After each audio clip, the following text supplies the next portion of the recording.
এদেশে ফ্যাসিস্ট চলে যাওয়ার পরেও তাদের ষড়যন্ত্র বন্ধ হয়নি। আমরা চেষ্টা করতেছি এই দেশটাকে শান্তিতে রাখার জন্য।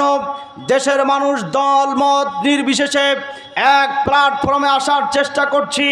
সেই সময়ে আমার পার্শ্ববর্তী দেশ ভারত আমার দেশকে নিয়ে বেশি মাতামাতি শুরু করে দিয়েছে। আমরা আজকের মাহফিল থেকে স্পষ্ট ভাষায় বলে দিতে চাই, আমরা ভারতকে আর কখনো ছাড় দিব না। ইতিপূর্বে আমরা যতটুকু তাদের নাকগলানি দেখেছি, আজকে মাহফিল থেকে আমরা বলতে চাই, গোটা বাংলাদেশের জামাত, বিএনপি এবং বৈষম্য বিরোধী ছাত্র আন্দোলন এক প্ল্যাটফর্মে এসে গেছি। আমরা ভারতকে আর বৃদ্ধাঙ্গুলি দেখাতে চাই না, ভারতকে আর আমরা সহ্য করতে চাই না, ভারতের বৃদ্ধাঙ্গুলি আমরাও দেখতে চাই না। আওয়াজ দেয়া বলুন ঠিক কিনা?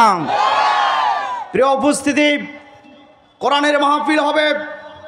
এই মাহফিলগুলো নিয়ে এক সময় জালিম যারা ছিল তাদের চুলকানি ছিল, আর বর্তমানে চুলকানি শুরু হয়েছে ইন্ডিয়ার যারা দালাল তাদের। কারণ কোরআনের কথা শুনলে তাদের অন্তরে জ্বালা যন্ত্রণা সৃষ্টি হয়ে যায়, তারা কোরআনকে সহ্য করতে পারে না। এই জন্য ভারতের একটা মিডিয়া আছে, মলম বিক্রেতা ময়ূক রঞ্জন ঘোষ। এই বেটা মলম যেভাবে হকাররা বিক্রি করে, আমার বাংলাদেশটাকে নিয়ে খবর প্রচার করে, সেইভাবে সমস্ত মিথ্যা এবং বানোয়াট খবর প্রচার করে এদেশে হিন্দু সমাজকে তারা অস্থিতিশীল করতে চায়। আমরা বলেছি, তোমরা হিন্দু এবং মুসলিমদের মধ্যে দাঙ্গা সৃষ্টি করতে চাও, বিশ্বের মধ্যে তোমরা তাকায় দেখো, বাংলাদেশের মতো সাম্প্রতিক দেশ একটাও খুঁজে পাবে না। আমরা হিন্দুদের বাড়িঘর পাহারা দিয়েছি, বিনিময়ে তোমরা কি দিয়েছ? আমার দেশের আমার হিন্দুদের বাড়ি পাহারা দিয়েছি, ইন্ডিয়া তোমরা আমার ভাইয়ের বাড়ি ভাঙচুর করেছ। আমরা হিন্দুদের মন্দির পাহারা দিয়েছি, আর বিনিময়ে তোমরা ভারতে আমাদের বাবরি মসজিদ ভেঙে রাম মন্দির তৈরি করেছ। বোঝা গেছে তোমরা মুসলমান এবং হিন্দুদের মধ্যে দাঙ্গা সৃষ্টি করতে চাও, তোমরা মুসলমানদের চূড়ান্ত দুশ্মন। সুতরাং তোমাদের দেশ নিয়ে তোমরা থাকো, আমাদের দেশ নিয়ে মাতামাতি করতে এসো না। প্রিয় উপস্থিতি, এই জন্য শুরুতেই কথাটা বলতে চাচ্ছি, আমরা কোরআনের কথা বলবো, কারো রক্তচক্ষুকে ভয় করব না ইনশাআল্লাহ। কোরআনের হক কথা বলে যাব।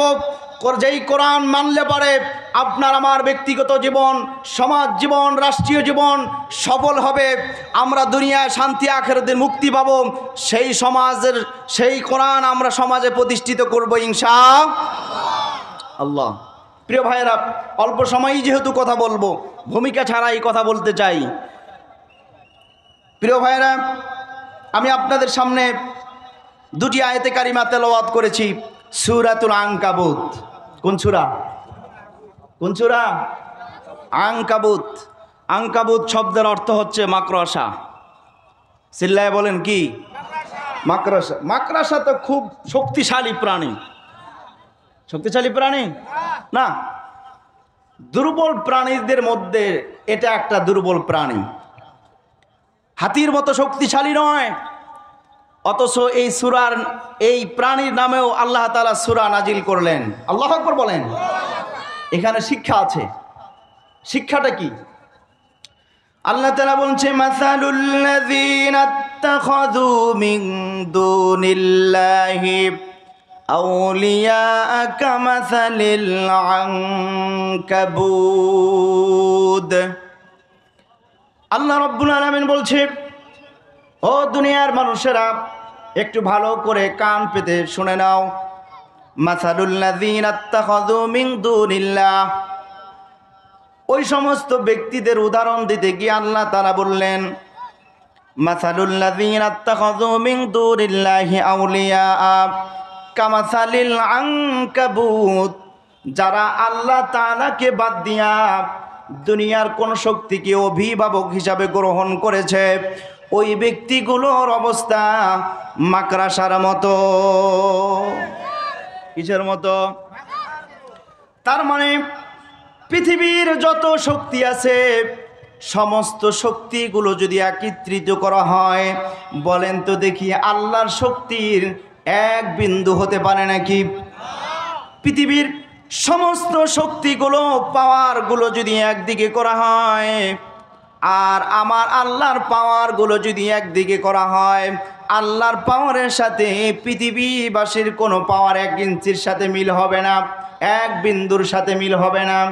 আল্লাহ তাআলা বলছে মাসালুল্লাযী নাত্তাখাযু মিন দুনিল্লাহি আউলিয়া কামাসালিল আনকাবুত ইত্তাখাযাত বাইতা ওয়া ইন্না আওহানাল বুয়ুতি লাবাইতুল আনকাবুত।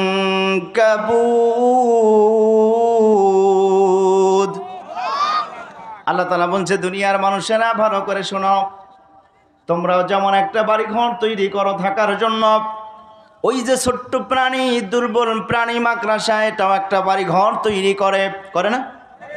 মাকড়সার একটা বাড়ি আছে, এই বাড়িটা তারা ঘন্টার পর ঘন্টা, দিনের পর দিন পরিশ্রম করে কিন্তু মাকড়সা একটা বাড়ি তৈরি করে।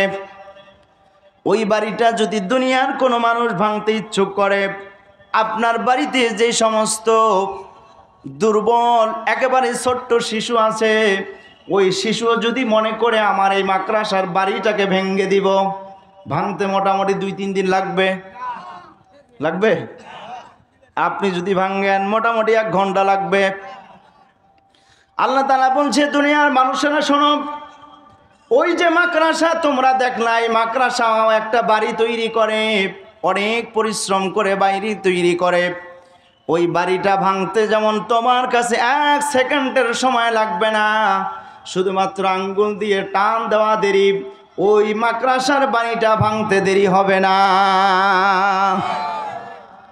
ওই বাড়িটা যদি ভাঙতে দেরি না হয়, আল্লাহ তাআলা এই সূরাটা কেন এই উদাহরণটা দিলেন? আল্লাহ তাআলা স্পষ্ট ভাষায় বলে দিলেন, ও দুনিয়ার মানুষেরা, যদি দুনিয়ার কোনো ব্যক্তি ক্ষমতায় যাওয়ার জন্য অথবা ক্ষমতায় টিকে থাকার জন্য ভারত আমেরিকাকে বন্ধু হিসাবে গ্রহণ করে, অভিভাবক হিসাবে গ্রহণ করে, মনে রাখবে ওই ব্যক্তিদের অবস্থা হবে এই মাকড়সার মতো। মাকড়সা দীর্ঘদিন চেষ্টা করে করে, রাতের পর রাত, দিনের পর দিন পরিশ্রম করে একটা বাড়ি তৈরি করে। ওই বাড়িটা ভাঙতে যেমন করে তোমাদের 1 সেকেন্ড প্রয়োজন হয় না, অনুরূপভাবে যারা আল্লাহ তাআলাকে বাদ দিয়া অন্য কাউকে অভিভাবক হিসাবে গ্রহণ করেছে, ওদের ষড়যন্ত্র, ওদের চক্রান্ত আমার আল্লাহ ভাঙতে 1 সেকেন্ডের প্রয়োজন হয় না। বিগত দিনে ফ্যাসিস্ট সরকার তারা আল্লাহর উপরে ভরসা বাদ দিয়ে, আল্লাহর উপর আস্থা বিশ্বাস বাদ দিয়ে তারা ভারতকে আউলিয়া এবং বন্ধু হিসেবে গ্রহণ করে নিয়ে 41 সাল পর্যন্ত ক্ষমতায় টিকে থাকতে চেয়েছিল। কিন্তু আমার আল্লাহর চক্রান্ত হচ্ছে, ষড়যন্ত্র হচ্ছে, তোমাকে আমি 41 না 24টাই শেষ করতে দিব না। ভারতে পালাতে বাধ্য হয়েছে। আওয়াজ দিয়া বলুন ঠিক কিনা? ভাইয়েরা আমার, এই জন্য বন্ধু হিসাবে গ্রহণ করতে হবে কাকে? সকল ক্ষমতার মালিককে।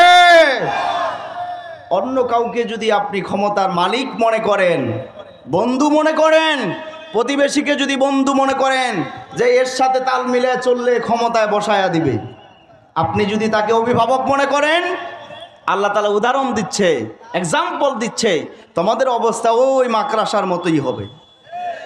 হাতির মতো না, একটা ছোট্ট প্রাণী, দুর্বল প্রাণী দিয়ে আল্লাহ তাআলা উদাহরণ দিয়েছেন। আল্লাহু আকবার বলেন।